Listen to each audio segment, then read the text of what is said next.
Cool. Well, welcome to the Swedish Junior Hockey Podcast. Jacob Dahlin, your host. And today we have George Dupont with Champion Mindset Academy on. And this is kind of the third in a mini series of kind of the mental strength, mental mindset focus for the summer here. So welcome to the podcast. Thank you for having me. I'm excited. This episode is brought to you by Scandlux, your home for Scandinavian luxury products for the U.S. market. You can find us at scandlux.com. All right, I'm going to give you 100% of the credit for initiating this, because I think that you commented on a post somewhere. It's weird. This thing, you wonder sometimes when you started this 2 years ago with the podcast. It was the goal was to educate and inform about. It started off about Swedish junior hockey and the system over there and players over there, and it's kind of grown a little bit more into more of junior hockey, but from a Swedish twist or Swedish point of view. And we're coming up on, I think, now we're right at 2 years. We released over 100 episodes, but so I thought, so you had posted, so you never know if somebody's listening, and apparently somebody's listening and watching on YouTube. So, so I challenged you back, and I said, "Well, do you mind coming on?" And you accepted. So thanks for doing that. I did. No, and I'm excited. I think anytime you get a chance to talk about hockey, it's great. That's right. Well, I mean, there's no important hockey going on right now. We're just in between. The conference finals and now going into the finals. Yes. So we just recorded another episode recently, and I said the same thing about, man, I'm getting a little bit anxious about there won't be hockey on every night, which we've been fortunate to have. Yes. So let's start a little bit, because I want to go in a little bit about your background, but I really want to the main topic is really about, how do we take the mental aspects of the game in this period, and how do we address it from your perspective, and hopefully people can get something out of it, and then of course if they want to contact you, we'll provide that information where you can help them as well. But let's start with the geographical component, because where are you at today? So I'm in Dallas, Texas. Okay. I was born and raised in Ottawa, Canada, and my journeys brought me to Oklahoma, which I didn't really know where it was. And over the last couple of years, I've settled in Dallas. So a little bit of a unique position, because I live in Dallas. Everybody's supporting the Stars, and I'm from Canada, and Canada has been so long without a Stanley Cup that any Canadian team that could get to the finals, I'm rooting for. So kind of go Edmonton. Yeah. But you were also in Florida, you told me. I was in Florida. So I've traveled around quite a bit, and hockey's given me the luxury and privilege of seeing a lot of the different parts of the world. Some I've actually got to live and experience, and others, people say, well, hey, have you ever been to this city? And you say, yes, but I rode in on a bus, got off at the rink, got back on the bus, had dinner, and went home, right? So so you don't see as much as sometimes people think, but hockey's been great at getting me around the world. Yeah. Well, let's get that straight on the record here. You're a hockey guy, and we want to talk about kind of the mindset and mental strength from your perspective. But give us a little bit of background where so what's your hockey background, and tout your own credibility a little bit, because it's pretty impressive. Well, so I grew up in the Ottawa Valley area in Canada, in the Nepean Raiders organization. And, I had the luxury and privilege of playing with a lot of great players in Nepean. A number of them played in the NHL. The most notable would be Steve Yzerman, who, he arrived from BC at the age 9. And when he was 9, he was probably as good as the 12 in the PN, right? He was that kind of special hockey player. But I had the luxury of playing with a number of guys surrounded by, great talent. And I think talent challenges talent and challenges you to be better. So I think as a result, everybody's game got elevated. And then I played in the local Central Hockey League there, and had the luxury at the end of the year of being the MVP of that league and setting some scoring records, which resulted in me getting an opportunity to go to the Philadelphia Flyers NHL training camp, which ultimately is the catalyst for my desire or my passion for mindset and performance coaching, because it was that experience that kind of drove me down the path on reflection as I kind of got older and went on. I played Canadian university hockey. I captained the first Halifax or Nova Scotia team to win a national championship. And I was lucky enough that year to be the Canadian University Player of the Year. And then I went on to play some hockey in Europe and that. But going back to my experience with Philadelphia, I showed up there. I just set some scoring records, was Junior Player of the Year. You'd think I'd be coming off, with a lot of confidence and bravado and feeling pretty certain about myself. But when I walked into, the arena in Philadelphia, and you start seeing some people you saw on TV for the last 8 years. So from the time of 10 to 18, 19, I've been watching some of these guys on TV, and I really kind of changed my own mindset and started to have some uncertainty, some doubts, some stress and anxiety. And when I got on the ice, I thought, well, I've got to change my game. I've got to turn around and, I don't know if I can score with these guys. I've got to turn around and show I can play some defense, play with a little bit more grit and do some other stuff. And when I walked in at the end, when they were letting me go, Bobby Clark, who I'd watched and admired on TV for years, was sitting across the table from me. He said, well, how do you think it went? And I said, well, I'm not, okay. And I said, I thought I'd come in here and show you I can play a well-rounded game. And he said, that's your first mistake. He said, we didn't bring you in here to show grit and fight and whatever. We brought you in to see if you can help the offense. And, so I left, and, a number of years later, that was the catalyst, because I'd never really up until that point struggled with a lot of self-doubt and fear and anxiety and got away from my own game. And so I often thought, well, what if I didn't do that? Right. And so my goal in mindset coaching is to eliminate the what ifs for other people as they go through those same experiences. Right. Hey, you can't always determine the outcome, but you can determine what you do and how you react. Right. And, if you do that properly, then at least you're eliminating the what ifs. Yeah. Well, and I think that, we become experts after the fact Yes. and then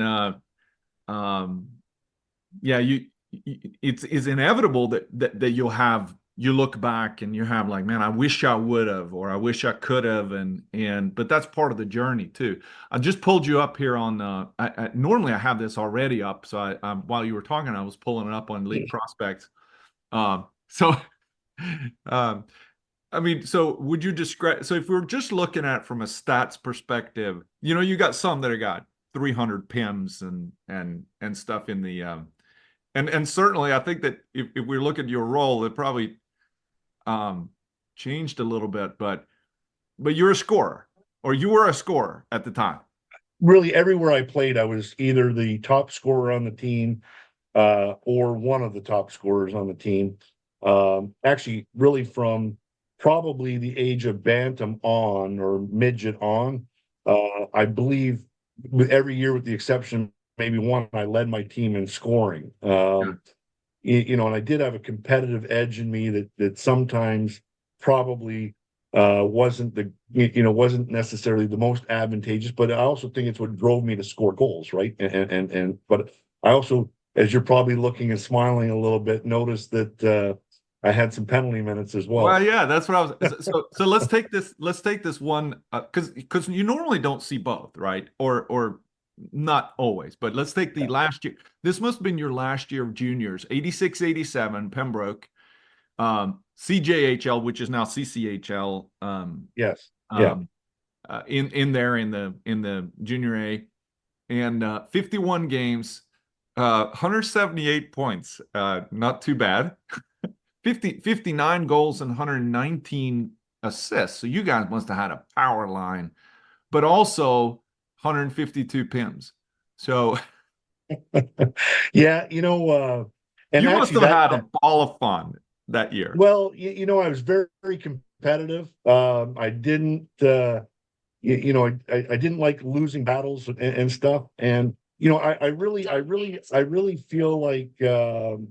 feel like, I picked the right moments. Now, my coaches might sometimes say, "Well, you know what? Like, maybe you would have been better off to not get into it." But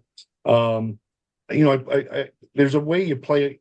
Some players play on that edge, right? Where that fine line, you walk the fine line. I believe I was kind of one of those guys, and I believe that I needed to have that mentality to produce offensively as well, right? Because it was that determination to win puck battles, some of the other things that complemented my game, and it doesn't work for everybody. Yeah. But it complemented my game and allowed me to be, maybe a little bit more effective on the offensive side. I get the first thing people ask me when they go research or look at my stats and they see, I had 178 points. And at that point, that was a good year in that junior league. It was a league record at the time. And, the next guy in the league, I think, was my line mate at 109. So there was a bit of a gap. So I had a good year, and that's the year after that I went to the Philadelphia camp. Yep. And you'd think again that you'd have that confidence going in, thinking, "Hey, I had such success here that you're going to bring some confidence and some swagger into that camp." And and I began to kind of doubt where I needed to fit or what I needed to do. And I changed the style of my game a little bit when I went to that camp, right? And I still tried to compete and still tried to be gritty and the whole bit, but the offensive side, I kind of concentrate on, hey, I'm not going to make mistakes. I'm not going to turn the puck over, and I'm going to be gritty I became a little bit more of a player of inaction rather than a player of action. And my whole mentality was before, hey, I'm always going to work to be a player of action, which is really what you want to do when you hit tryouts. And I know that's kind of that season that's coming up, and that's one of the topics we were going to talk about. Yeah, so let's flip a little bit too, because certainly you played for a pretty long time, and then your last season, I guess, so you ended up in New Mexico, and then you ended up getting into coaching. Looks like the last couple of years you were a player coach. I was, and then so but then also and then you spent a lot of years kind of on the outside of the player role, in the coaching role, and on the admin side of different. I did. And I know that I want to get to kind of that, what you and I talked a little bit offline about the years in juniors, and then we can segue into kind of the season of life that we're in. Yeah.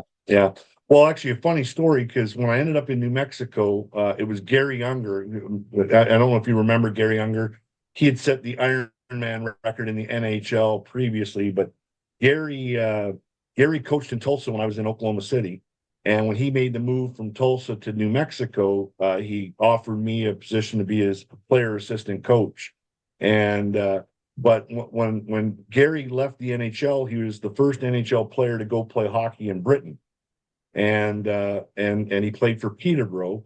And when I went to Peterborough, I was Gary Unger's replacement. And I didn't know Gary at the time, but I kind of followed in his footsteps, not knowingly, and was in Peterborough in the British hockey league.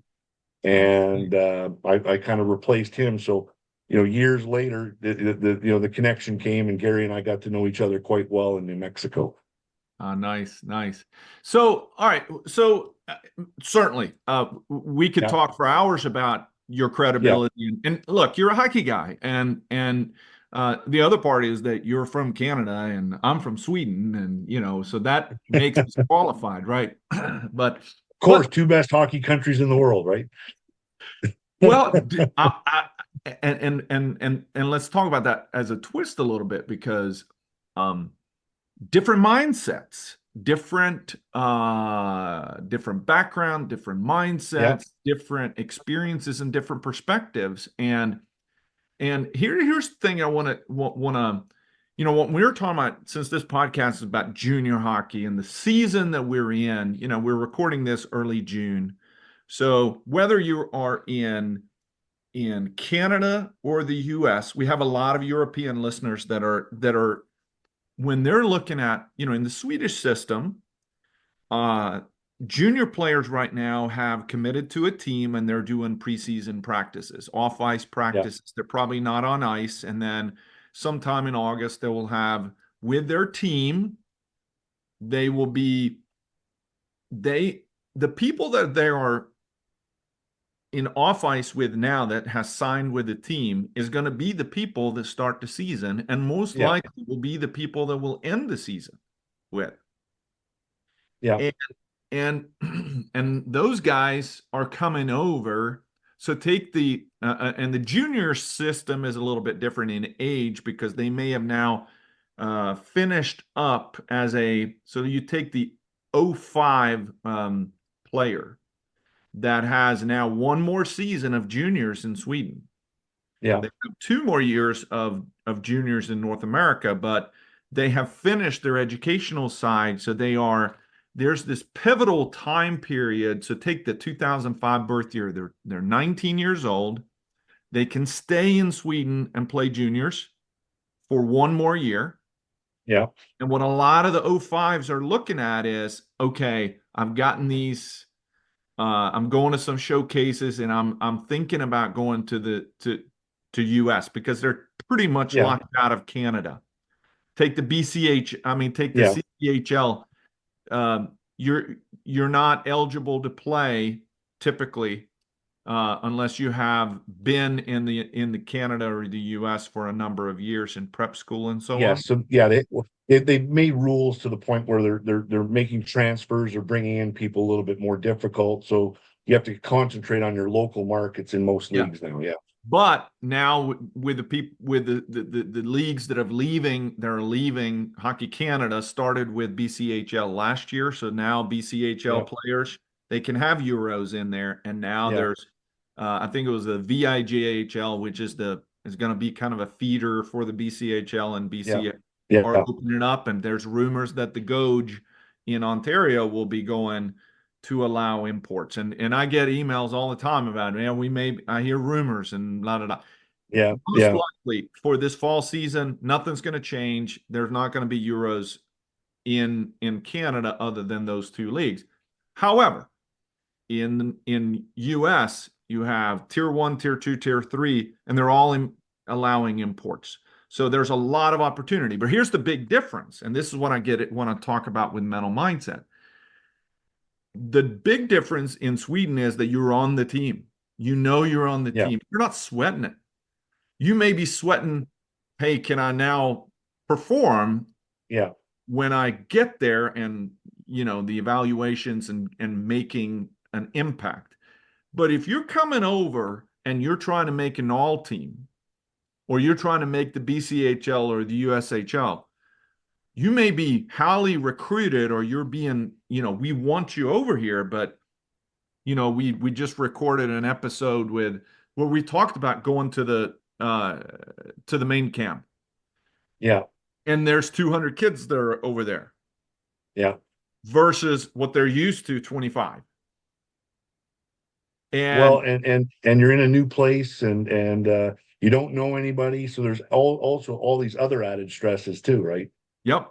And so they've been preparing their bodies. They've been shooting a lot of pucks. They've been working hard in the gym, and they're coming in here. And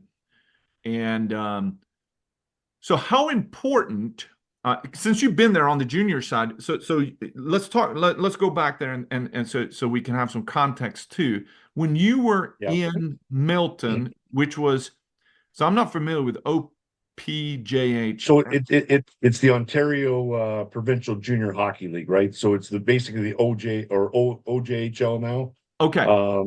Same league. So it's tier 2 hockey in Canada, right? Yes.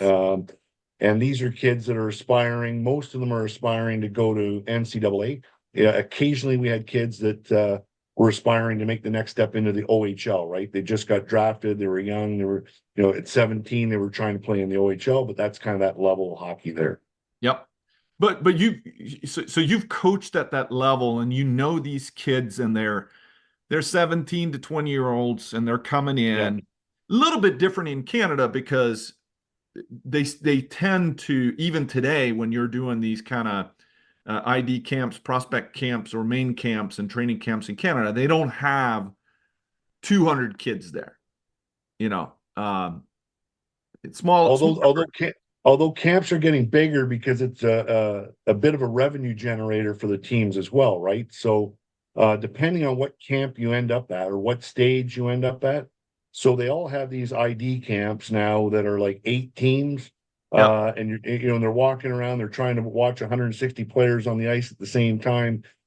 And then they have their what's called training camp, or their camp right before the start of the season, where they make their final cuts, which is usually about 40 kids, right? And then they kind of whittle down from there. But in Canada, typically they're giving out the letters of the LOIs, the letters of intent, and they're signing players earlier. They are the key players. So the majority of your roster is committed to, right? And sometimes on the other side, depending on the team, sometimes they commit to more than the actual roster size, right? And that's to kind of lock players down. So you have to be aware of where you fit in the process, and you have to be a good communicator with the coach, and you also have to do your research and feel comfortable and confident that this is the right spot for you. Yeah. But let's say you're coming in here now, or you're going for a USHL camp, or you're going to a NOL camp, or you're going to BCHL, and where there's high level of competition. Yeah. And to be able to play at that level, here's the thing so there's a lot of these kids that are coming in, and there's some that they have their self view is that they think themselves better than they actually are. What's your thoughts on that self-reflection of, you're going to view them perhaps as a head coach or player or director of personnel. What you see is sometimes different than what they see in their mind. Yes. So, and really, I believe there's 2 types of players, right? The ones that overvalue their abilities or their talent or what they do for the certain or the current circumstance they're in. Like you were able to do one thing at one level, and now you're advancing, and you have to be realistic and understand what you need to do to be successful at that level. And there's some that overvalue, but then there's also those that undervalue, right? Who get into situations and they start to lack confidence or suffer from self-doubt, or stress and anxiety gets in the way and affects performance, right? And there's certain things that you need to do to be able to turn around and minimize that. And the first one is self-awareness and understanding, right? And a lot of players, because self-awareness and understanding can breed confidence as well, right? No matter where you are on that spectrum from a 1 to 10, because once you have self-awareness and understanding, now you can apply certain things and set certain goals that are realistic, but you can accomplish, that give you a bit of an edge in what it is that you're trying to do. And so as a coach, go ahead. I was going to say, how does a player, because now we're talking about 17, 18, 19-year-old players here that may not have, and put yourself in, since you've been there, like you were talking about going to the camp in with the Flyers. How does a 17, 18, 19-year-old kid, what were some methods to be able to do that, to get awareness? Well, it's tough to do it on your own, right? That's why you have people like myself, right? It's tough to do it on your own because you're not really certain of the questions that you should be asking yourself, right? Or or the thoughts that you should be having, right? Because every event, you know, there's the ability to respond to the event. Now, you don't control the outcome, but you do control how you respond to certain events, right? So I walk in a door, I don't know anybody. How do I respond? You know, and that's where, you know, really, you know, asking yourself certain questions. So understanding what questions you need to ask yourself, which you can do some research and look around if you take initiative, if you're that person. Most 17-year-olds aren't, right? They're kind of, hey, I go out and you know, again, they either are real confident and they don't need anybody's help because they got it all figured out, or you know, they have some self-doubt and they're too shy or whatever to ask anybody, right? Because they're afraid of the answer.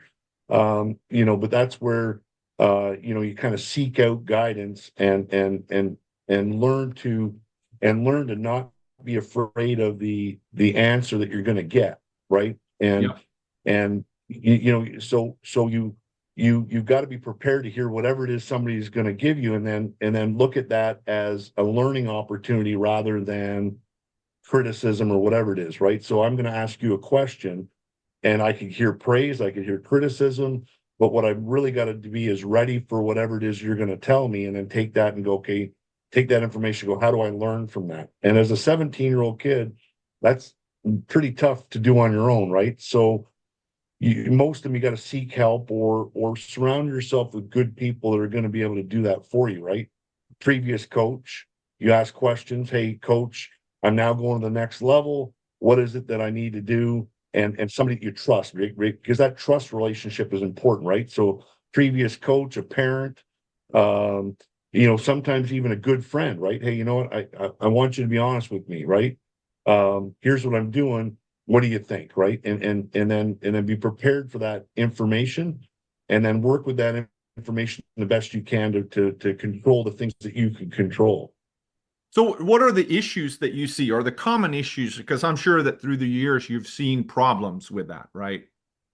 And is there a big problem that they don't they lack self-awareness and they don't have that methodology, or is it that they're the people that they surround themselves that they're trying to get this self-awareness from are the wrong people?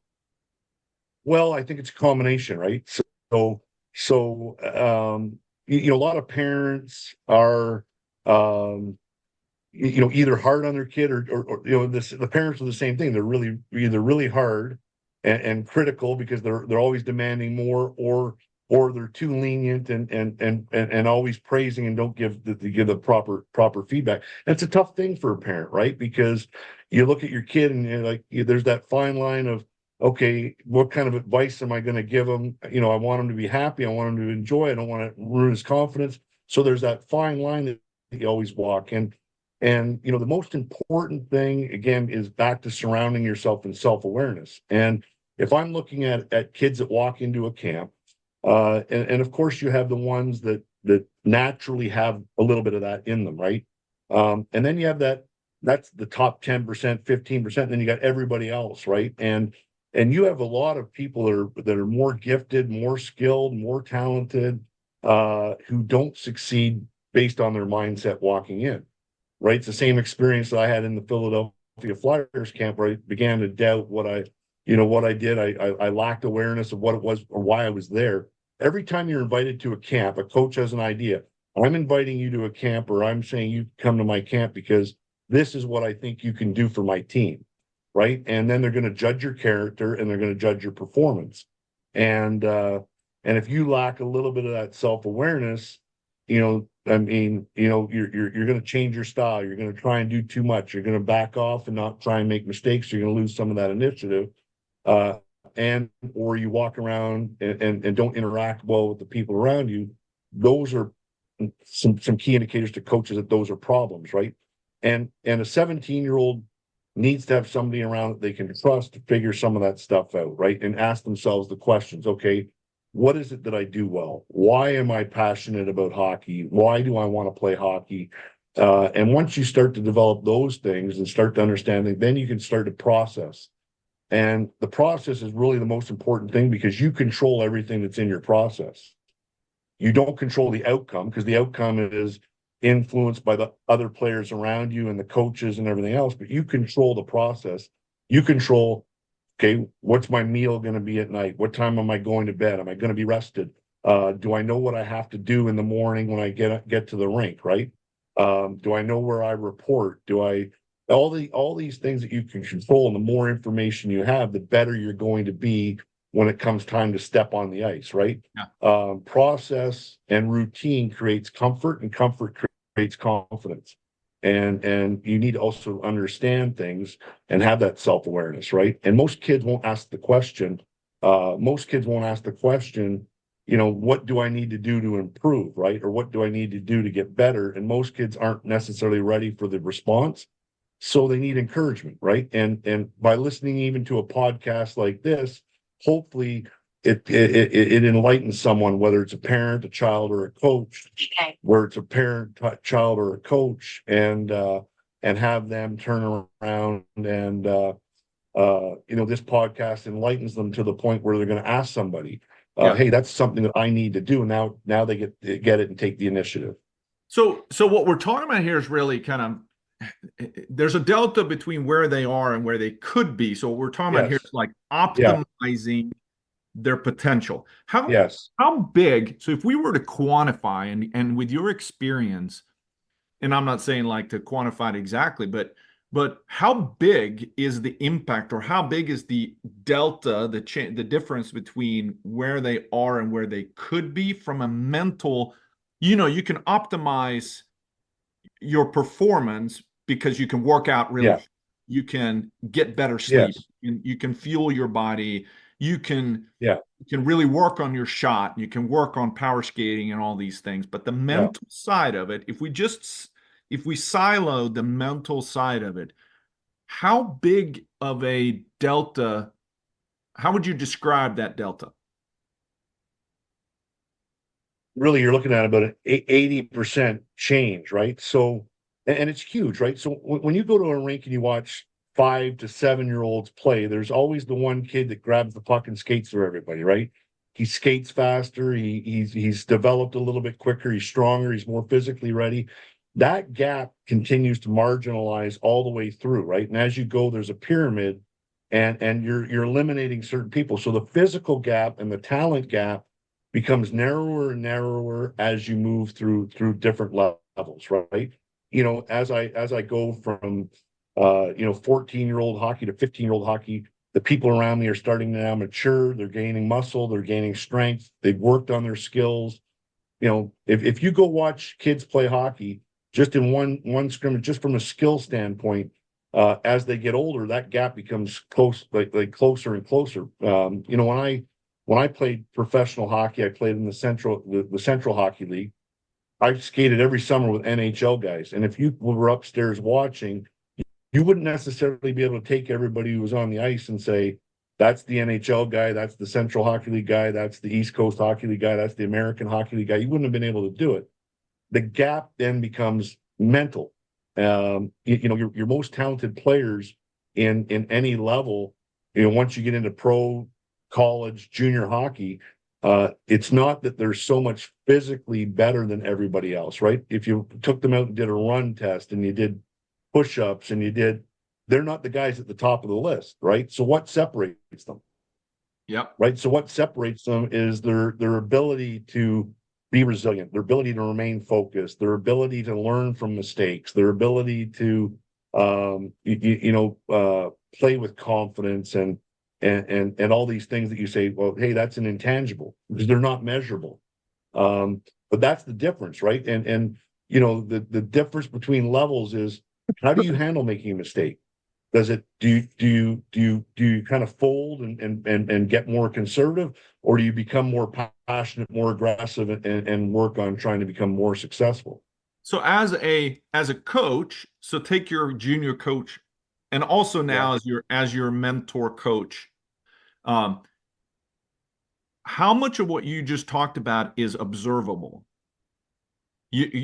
So when you were coaching juniors and you're evaluating this group of 50 players, you could see the skating, you can see and you can see their bodies, and they're all very similar, and they're all, you know, we just had this conversation about tryouts and most people are vanilla, right? Yeah. But what do you look for when you're looking at the mental side of it? And I'm not talking about the hockey smarts here Yeah. from X's Yeah. and Yeah. Well, so, when you get to any level, there's a minimum level of skill that's required, right? You got to skate so fast, you got to shoot the puck so hard. There's just that minimum level. Once you get past that minimum level, the things that differentiate people are mindset, attitude, and character, right? And when you're a coach and you're observing tryouts, it starts with when somebody walks into the rink, you observe, you know, how do they carry themselves? How are they walking? Who are they talking to? What did they dress like? All the little things that would be consistent with, like you say, how important is this to somebody? And do they have the right mindset? You're looking at little indicators. When you're on the ice and you make a mistake, how do you react to that mistake? Do your shoulders slouch? Does your head come down? Or do you lift back up and compete even harder, right? Because you're rebounding from that. Your interaction with your teammates on the ice. Do you slam your stick? Do you there's certain indicators where you look at somebody and you say they have the body language, the mentality, and the mindset to be able to play for us. And how negative, and I'm sure that there's some, like I've been I've been in evaluations where somebody says, oh, mismatch socks, he's out. It's just details that, Yeah. or man, I don't like his tape job or something. But then there's certain things that are universal. But so you mentioned some and that are universal things, but on the other hand, everybody does it. So how big of a deal is it so these kids are coming out here, they need to be aware of these things, right? Yeah. That if you don't, I mean, it could be like, so let me use one. You see a kid and they have their phone in their hand, right? Yeah. Some people that's a big deal. They don't want to see a phone out. Some people may not be as big of a deal on Yeah. that. Some people wear their hat backwards, right? Well, so this goes to finding a team with a culture that also fits your culture, right? Now I have opinions on what I think a winning culture is, right? And what a winning organization is. And certain organizations have standards that you could kind of carry across the board. You say, well, that's a winning attitude, that's a winning culture, that's all these things. Because I think when you're at the age between 17 and 20, from a developmental standpoint and a learning standpoint, at 17, if you end up in the wrong situation, it could be catastrophic, right? You can lose confidence. You can lose that passion, that desire to play, and that's what really drives your success. So you really got to find that fit, and then be aware of what that is, and what the expectations are, right? And this comes back down to the first thing you have to do, in order to fit anywhere, is be self-aware, and then also seek information to understand, right? And again, a lot of people, I see a lot of times when at a camp, when you have your pre-camp meeting, right? So a lot of coaches will bring in the team. They'll talk about, okay, hey, camp is going to start this afternoon or tomorrow. Here's what our organization is all about. They give the organizational values, and they start talking about what type of player that they're looking for, right? And you can immediately pick out, here's the 20 kids that are bang on, they're laser focused, they're looking me in the eyes, and they're seeking information, and they want to understand so that they can do what is necessary to make the team. And then in that meeting, like, I don't normally think phones are a big issue, but if you're in a meeting and the person's talking, you're checking your phone or you're distracted, that's an indicator that you might have focus problems or attention problems that are things that I might want on my team. And again, it's an awareness thing and it's an understanding thing. So if it's important to you, seek information. And then, again, routines and habits are important because they build confidence, right? But in order to build those routines and habits that are consistent with what you're trying to do, you have to have information. So if the coach says, you got to be at the rink an hour before. Don't show up 59 minutes, right? Be an hour and 5 minutes. If the coach says no phones, don't bring your phone in the building. You got to make choices that are consistent with what your goals are. And if you say, my goal is to play hockey on this team and I want to make the team, understand and listen to what it is that you need to do to be able to be on that team, and then take actions that are consistent with that goal, right? And that's understand the information. If the coach says or the organization says this is what we're about, then you need to be about that. Yeah. Let me go into a different segment that I think will be helpful to some, because I think it's a common trait. You have some that, and it may be a sign of kind of maybe a lack of focus or lack of confidence, or that they're easily, you could talk about it from a physical standpoint, you're easily knocked off the puck, right? That's a you can observe that behavior, but you can also see the player that is easily knocked off their focus. Yeah. And let me explain it in this way. A game is a long game and it's broken down into segments, and to expect someone to have a perfect game, of course, you got Nick Lidstrom, who had many perfect games from an outsider's perspective, right? Yeah. But very few players will have a fault-free or a mistake-free game. Yes.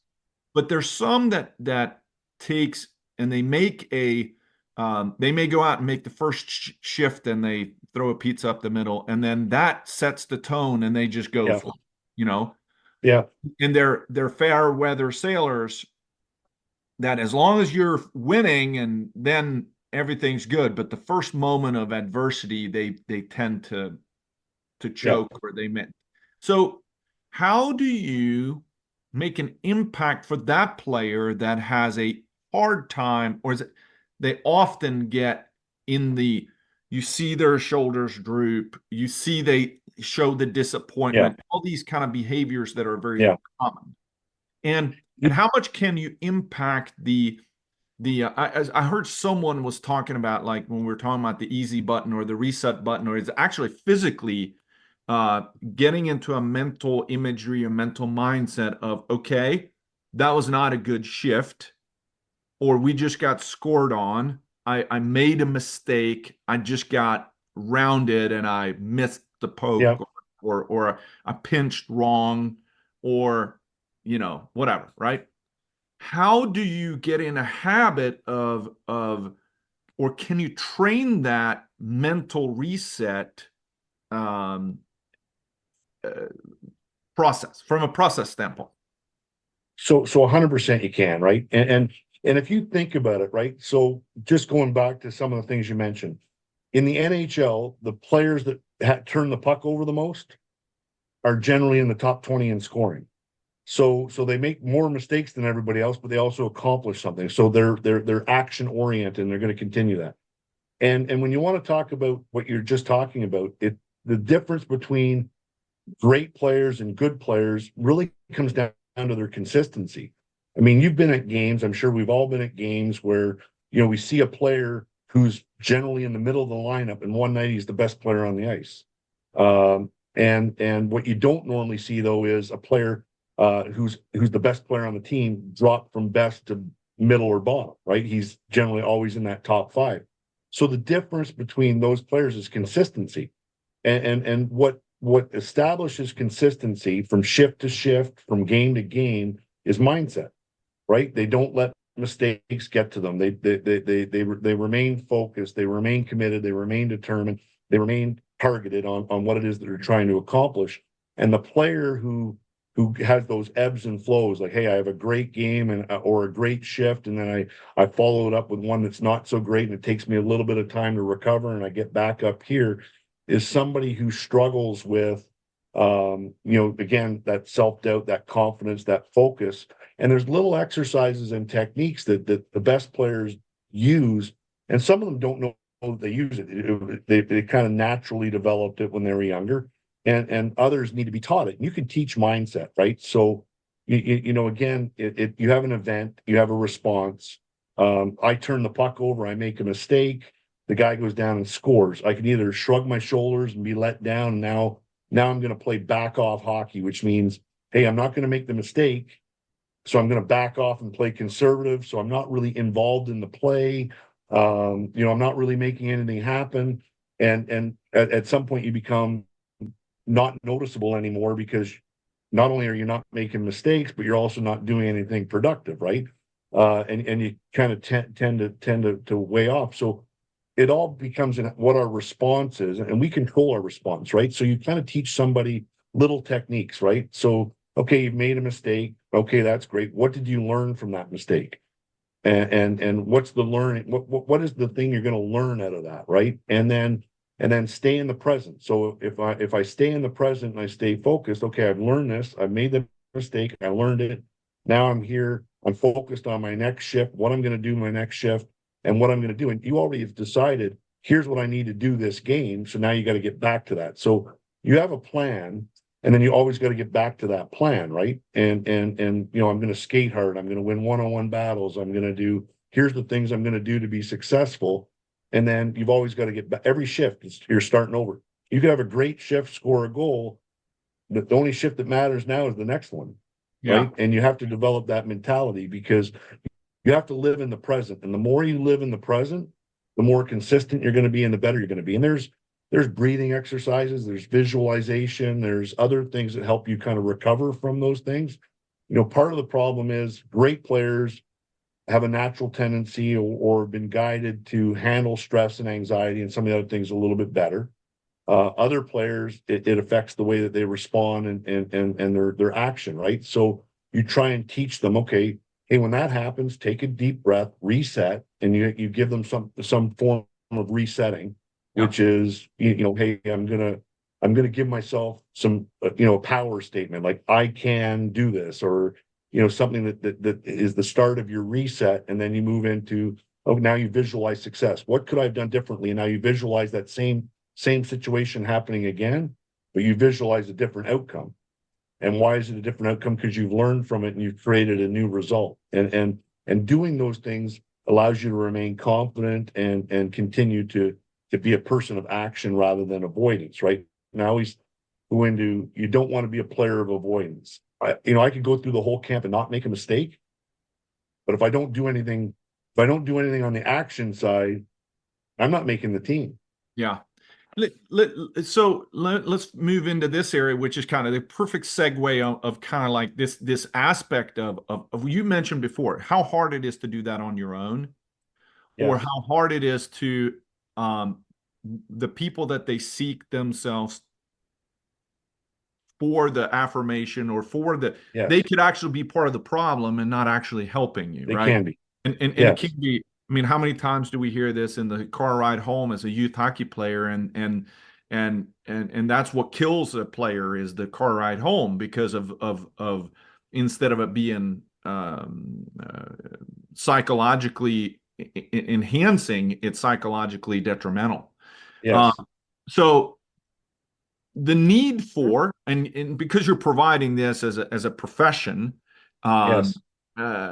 you kind of said, yeah, I kind of retired, so now I do this full time, right? So but Yeah. you also said, this is your passion, but you're a proponent of having an outside person that is good at this. So if you want to get really, really good at improving your body, find the best strength and conditioning coach that can coach you and Yes. guide you in building your body.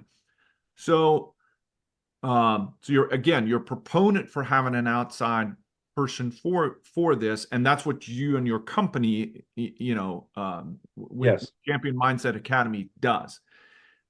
What is your, so for people that are, I would imagine that there's a lot of players, coaches, parents that are seeing this, that, man, this would be really good for my son or my daughter to utilize someone. And you mentioned kind of for the team aspect, and I would imagine it's the same thing, finding the right fit, someone that you align with, someone that you have 100%. a relationship and trust. So when people contact you, and we'll end with that at the end of how do you contact you, but when they contact you, what do you walk us through when, let's say I am now contacting you and we're role playing. and I'm saying, hey, I heard you on the Swedish Junior Hockey podcast. I Yeah. like what I heard. I'm wondering about my son. He's 17. He's playing U18 AAA, US, Canada. I really think this would be good for him, or the player that reaches out to you. Yeah. What's your advice? Well, so the very first thing is you have to find somebody that fits with you, right? So, has the same personality, shares the same values, and and has what it is that you're seeking or think you're seeking for, right? And because this really becomes all about a relationship, right? So, not every individual needs the same kind of coaching or mentoring when it comes to mindset. And as a mindset coach, you have to be able to adapt to that individual. But the most important thing between a mindset coach and a player is trust, right? So you have to be able to trust the fact that person that you're working with, one, has your best interest at heart, and two, is able to be honest with you in a constructive way that you're able to take that information, absorb that information, and then apply it, right? Because you want to be able to feel like, hey, I can be open and honest, because there's a lot of reasons why people end up with self-doubt, or they struggle with focus, and it's not all the same, right? Like, it might have been an experience that you had from a long time ago. It might have been a current coach. It might be, things that have been said. There's a lot of different reasons why things happen, and the advice has to adapt to that individual. Now, the techniques and tools that you use are going to be similar, right? With visualization, breathing, affirmations, gratitude. There's different things that you put in place along the way, that help somebody along the way. Goal setting is essential, right? When you talk about goal setting, clear defined goals, but you also want to make them achievable so that somebody who lacks confidence can turn around and achieve success. So that the next time you come in and say, hey, we set that goal last time, were you able to do it? Yes. And that gives them, that little bit of, yes, I did it. And I feel good about myself. Right. And that's the start of, kind of building that self-belief. But, I think the most important thing is to understand that, when I grew up, and I don't know about you, but when I grew up, mental toughness was something that people said, you either have it or you don't have it. Right. Oh, that guy's tough. That guy's mentally tough. He's resilient. He's strong. Hey, this kid isn't. They'll never be. Right. And they throw that kid to the side. Where this is something that can be taught. This is something that you can learn how to do. And this is something that it's, how do you talk to yourself? Do you talk to yourself in a positive way, or do you get mad at yourself when you make a mistake? Right. And there's nothing wrong with being, boy, I shouldn't have done that. Boy, I'm mad that I made that mistake. But how do you recover? Hey, I'm good enough. I'm good enough not to make that mistake. I can accomplish this, right? Or, geez, I'm not even going to try that again because I'm no good at it, right? There's two different approaches that people have in their head, right? And one's fear driven and the other's confidence driven. But you can coach that. You can coach how you talk to yourself. You can coach how you relax your body and mind, right? And I do think that it's important to realize that it is something that can be taught. It is something that can be cultivated. It is something that you can develop, and it is something that can be impactful in your life, right? Just forget the hockey side of it, just from a fulfillment and satisfaction side, having a different mindset can be very impactful on how you approach things, right? Are things learning opportunities, or are they things that crush your spirit, right? And somebody who ends up succeeding is somebody who takes failures and setbacks and challenges as learning opportunities, and somebody who struggles sees them as failures and things that they don't want to attempt again because they're afraid of failing a second time. Yeah. But how, you can teach somebody all this. how long does it typically take? So the normal engagement, it's going to take a while to kind of build trust, but you don't have a huge runway to work with. Yeah. And I'm sure that you work with some that goes faster into, and they have success right away. But what are some common or typical things that you see when you start working with a new player? Well, so one is the first thing you start to notice right away is change in body language and demeanor, right? In conversations, right? One of the things a lot of players who come in and seek mindset coaching, is that they have a hard time complimenting themselves or recognizing the things that they do good. They seem to focus a lot on the things that aren't going well, right? And that's the quickest thing that you can start to change, the way somebody talks to themselves. Now, any habit takes 21, any habit generally takes 21 days to a month to start making it a routine, right? So it usually takes 21 to 28 days before you start to see the impact. But you can see in a couple of visits, you can see small signs that, hey, you're having an impact and the body language is changing, right? And you know, the one thing is, you know, and you go to professional athletes, Tim Grover with Michael Jordan, Greg Harden with Tom Brady. These are lifetime people. These weren't people that sat around and had a casual conversation with Tom Brady over a period of a few weeks. Tom Brady had his mindset coached from his senior year, junior year at Michigan, all the way through his last year of pro football, right? And he said he was the most impactful person that he had in his life. And that's just a matter of, you know, how we approach things. So when someone comes to you, learning and continuing that mindset, it's a never-ending process, right? It's something that you could do daily, and it's a commitment that you have to make. And when you start to make commitments like that, it's always nice to have a partner, right? So like when you go to the gym, it's a lot easier to say, hey, Paul and I go to the gym every Tuesday, Thursday, Friday. And now you're committed to doing that with Paul, right? If you're on your own, sometimes it's like, you know what, I'm gonna skip this today, right? And when you're on a mindset journey, affirmations, positive talk, self-belief, all these things are important. And when you're doing it on your own, it's easy to get lazy and get away from it. When you have a mentor or people that are guiding you, you know, it moves the process along to the point where it just becomes a part of your life. Yeah, and I think that is what we talked about earlier, optimization, right? And having a partner increases the likelihood that you're going to have optimization in growth in that area. Just like having a skills coach, it's hard to work on skills on your own. It's hard to work on strength and conditioning on your own. The likelihood you're going to have success in strength and conditioning is when you're working with a good strength coach. Yes.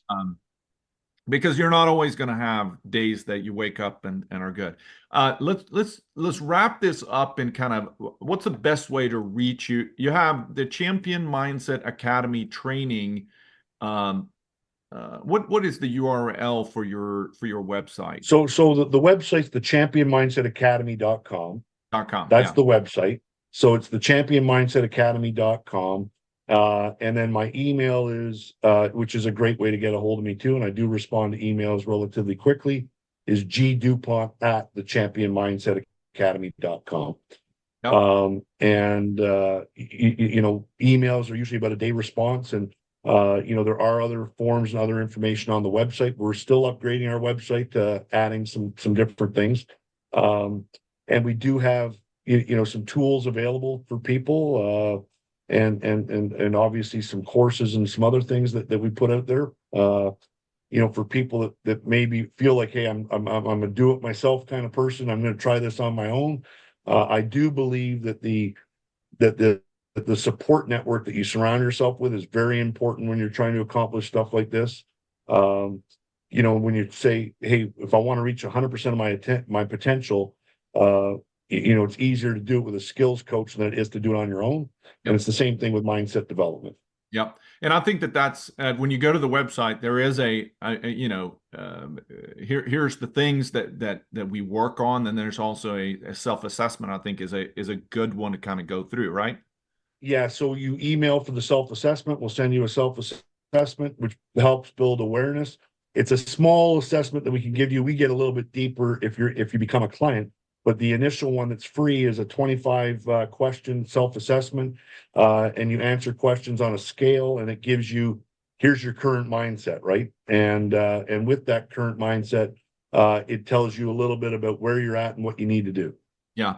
So here's kind of what I'm hoping that we can, you know, we did a 3-part series. We had we had Mike Hartman from Stanley Cup champion on. We had Shawnee Harley on, who's from British Columbia, and then we've had George Dupont on. Three very, very different people, but are all loving the game, sport. And hopefully we get talked about the same subject with different flavor. And what I want from here is to create a dialogue. I want to increase the focus on the mental side of this, especially this time of year. And we'll post this episode, and hopefully it will generate some conversation in the different, seem like the most traction that we have is on LinkedIn, but it's a great forum for this discussion to be able to say, do you have a coach, or are you doing it your own? Are you are your role as a player, or your role as a parent, or are you a coach perhaps, and you have players that are in this? What are some methods, and then we can share, and from that we can help some people in this area of mindset. And I so appreciate you coming on. Two more things. You're a little bit away from this, but we always ask the guest. You met yourself at 17. And things you know now that you didn't know back then when you were 17, what would you tell yourself? What advice would you give yourself at 17? Well, at 17, I was very passionate and focused about hockey, but I also was distracted by outside things at times. Oh, no. No one else is well, that. like most 17-year-olds, right? Girls and other things, right? So, I think that you provide a little bit of idea about, focus on what's important, because that's the thing that's going to have the most meaningful and long-lasting impact on yourself. So stay consistent. I always talk about making your actions consistent with your goals. And that would be one. And again, you look at kind of my path, and self-awareness is one thing, that you really need an understanding. And that helps eliminate what ifs, right? Your self-awareness, your values, and staying true to them. That would be my guidance. Now, I probably got to where I am because of some of the experiences that I had and everything else. But I do think that hey, understanding that maybe reduce the learning curve a little bit would have prepared me for a few other things. Yeah. Well, last thing, so we have a partnership with TargetAid.com. TargetAid is they're a crowdsourcing fundraising platform in Sweden. They're expanding now. I think they're going into Norway next, but been a good partner and kind of helping us with this kind of initiative of the team in my heart, and always interesting with international people. But when I say the team that is in your heart or closest to your heart, which one would you which answer would come from George Dupont? Well, the team that's in my heart is always family and friends. That's where I always start, and then I move from there. And then I kind of move outside, the circle of influence and everything else. But if we're just talking strict teams, yeah, let's put the jersey. Which logo put the jersey? I grew up this is controversial because of all the French separation in Canada and everything. But I grew up a diehard Montreal Canadiens fan, and now. Again, I think I started this on the show and said, hey, I've become just a Canada fan because it's 30 years or so since Canada's won a Stanley Cup. And, by golly, I'd like to see a Canadian team, hoist the cup. So right now I'm cheering for Edmonton. But if I had my choice, it would still be the Montreal Canadiens in the Stanley Cup final. All right, that's good. We're going to we have a presence on Target Aid, and under the Junior Hockey Podcast, Swedish Junior Hockey Podcast, we'll have a little segment for each guest, and it'll say, George Dupont from Champion Mindset Academy, his team of his heart is Montreal Canadiens, and it'll be a little fun thing. But what we're really trying to do with that, just so people understand why are we doing it, it's really so if we've had a lot of them that are saying, hey, it's my youth hockey team, and especially if you're in Sweden, it provides some great content for that club to highlight in their social media. We get a little bit of a